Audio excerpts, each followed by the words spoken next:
So folks, here we are, finally. Bike run in.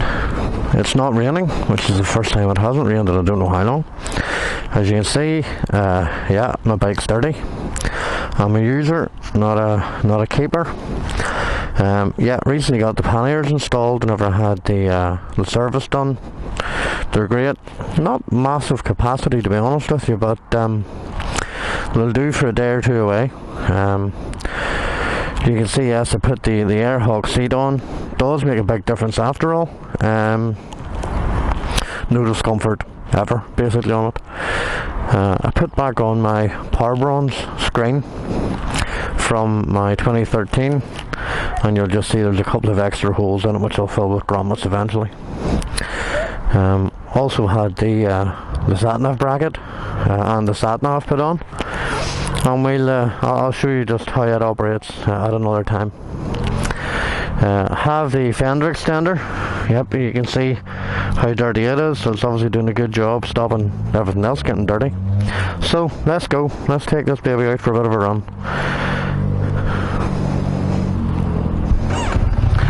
and we'll see how we go. So I have the screen in the top position, which will hopefully keep a bit of wind off, hopefully help the quality. So power I have at full. Traction control I have at 3. The one thing I have found is that even on roads like this today, you'll find that giving her as soon as you go over 6,000-7,000 revs, traction control light will flash in every gear up until 5th.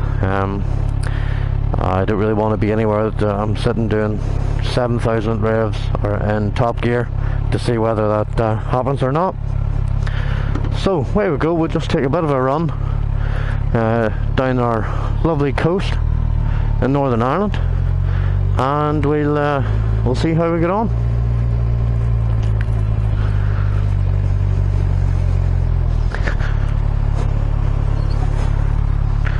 Plenty of people about today, so we're out walking and driving and generally just enjoying their Sundays.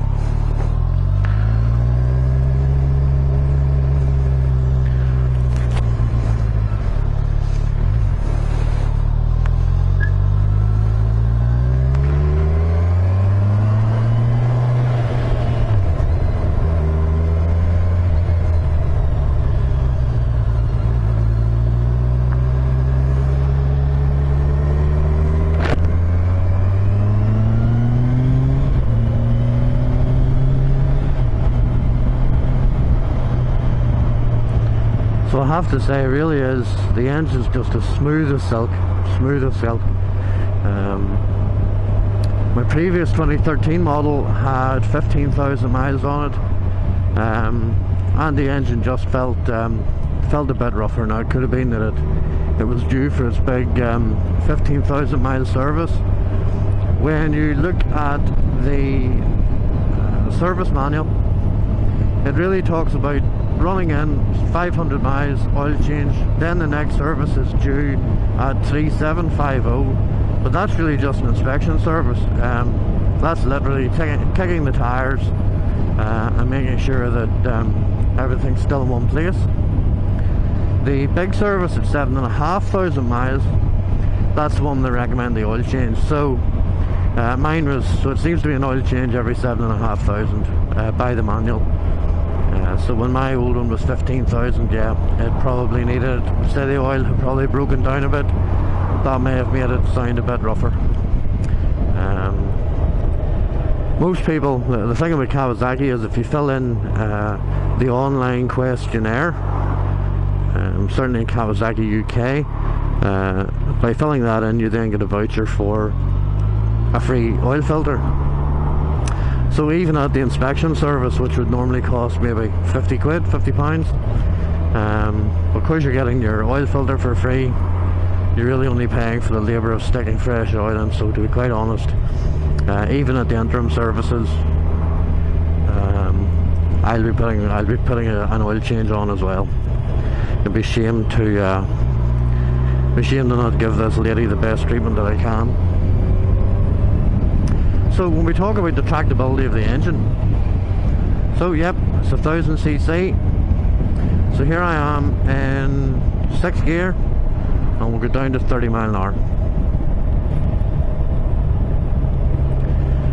And literally this bike is just sitting at 2000 revs. The fueling's first class. No hiccups in the fueling. So if we set at 30, and we'll just roll on the throttle. 40, 50.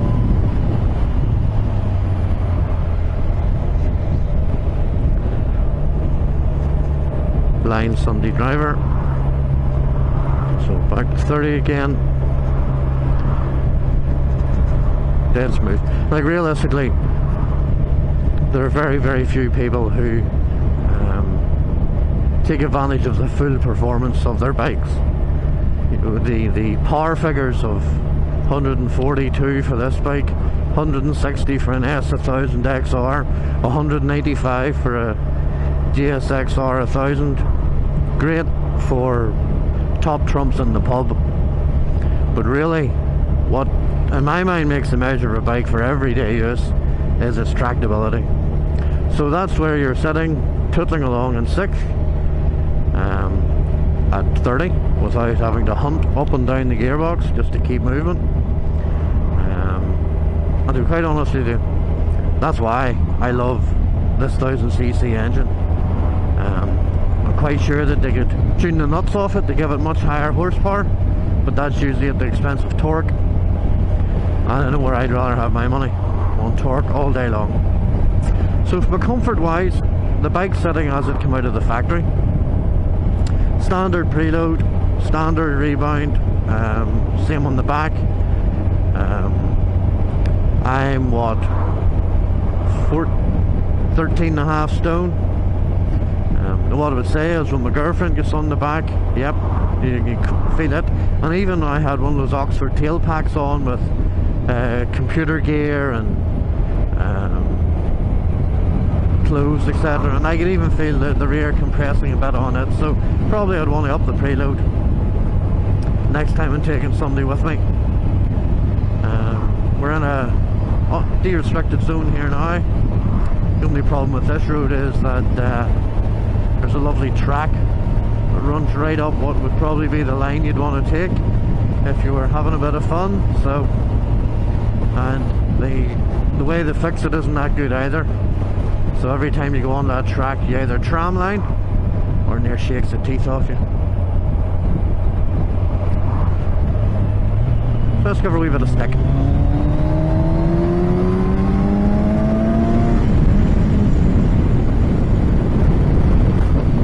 And there we had the traction control light coming on in 4th. And what was probably a fairly easy overtake. Now, saying that, that's the traction control at the maximum level 3. So it's in complete granny mode.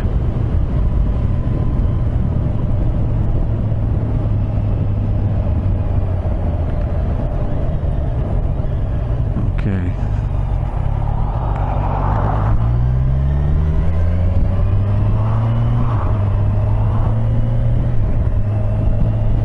So power and traction are actually controllable on the move. The dial down here, that select button, press that, and the first time the power mode flashes, which is the one down here, it sits at F at the minute, and it's either F or L for full or low. You select that with these toggles up and down, then press select again, and your traction control, anti-wheelie, whatever it is you want to talk about it, that then flashes, and again you can adjust it up and down with the select buttons. One more press of select and that's them frozen. So when we look at the actual buttons themselves, the down button here, it controls the display on the bottom half of the dash. So it's sitting there at the minute at range to empty, which is 192. It's 10 degrees outside. Instant MPG is 58.7, 63.8. Average MPG not that we're really interested, is 48.9. And that's back to range. On the top one, it's currently at trip B, 895. The odometer, which is the overall trip, or the overall mileage, 895. And then trip A also. And these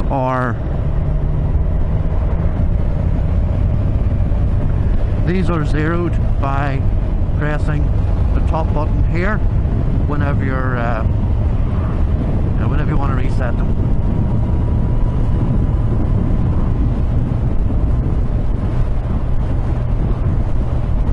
So wind protection from the screen. Now this screen here, as I said, is a Power Bronze double bubble screen, which I had on my 2013 bike. It was far superior to the standard screen, the standard clear Kawasaki screen. What I would say is, in comparison to the new standard Kawasaki clear screen, there's not really a lot of difference. The new Kawasaki screen on this bike is a double bubble screen. So realistically, with the screen in the highest position, in fact in any of the positions, I can ride with visor up until 50 or 60 miles an hour. I suspect really whenever the good weather comes, we start to get a few flies and bits and pieces, I would say that'll probably not be that practical. But from a buffeting point of view, no buffeting, bit of a whistle in the ears, but that's helmets for you. So here we go. So there we are, 50 mile an hour, and we'll just roll on from 50. Okay, just check, and top gear, roll on from 50. 50, 60, 70, 80, 90, 100.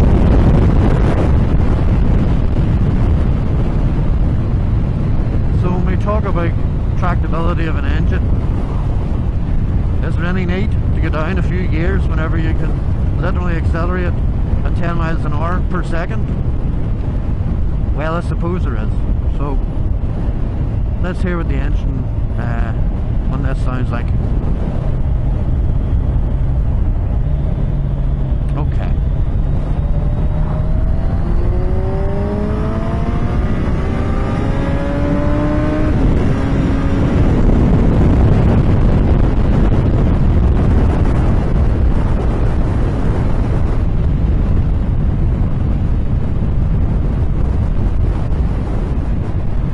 So I see with the traction light going off there again.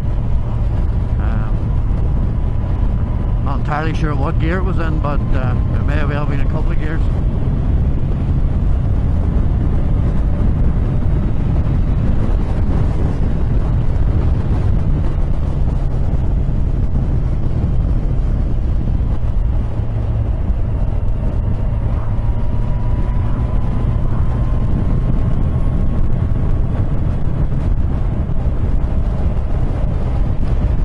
It's nice to see finally that the roads have dried a bit.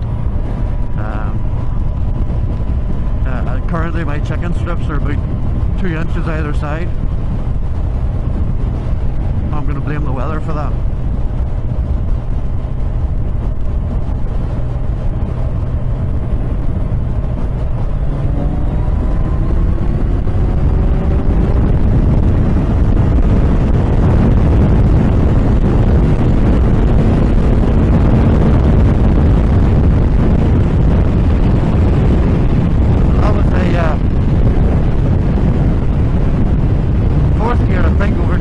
Fifth gear overtake. Just the power and tractability of this bike and this engine is fantastic. From a comfort point of view, yep, it's not race hard suspension, it's going to shake the teeth out of you, but it's far from soft either.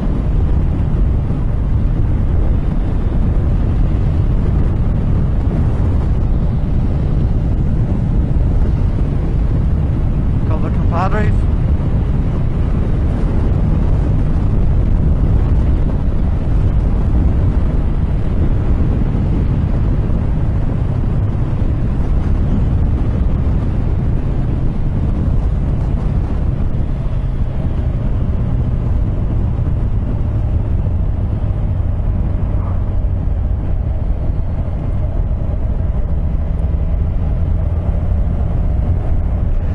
Okay, so I live in Northern Ireland, which is home to the Game of Thrones, and there's a lot of places in and around Northern Ireland that have been used for filming. One of the places very famous is a place called the Dark Hedges up near Ballymoney in County Antrim, and another very, very famous place is this quarry that we're about to come to on the left hand side. It is, forgive me, I'm not a big Game of Thrones fan, but this quarry is used for the big wall where the troll people are on the bottom and the good people on the top. So this is the wall that they guard.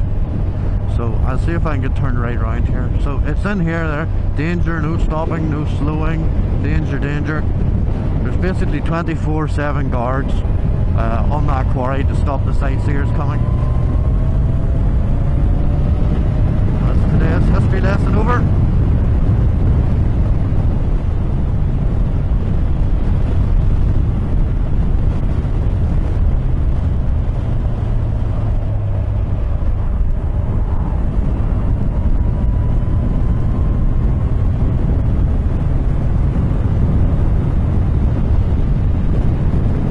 These roads just aren't dry yet.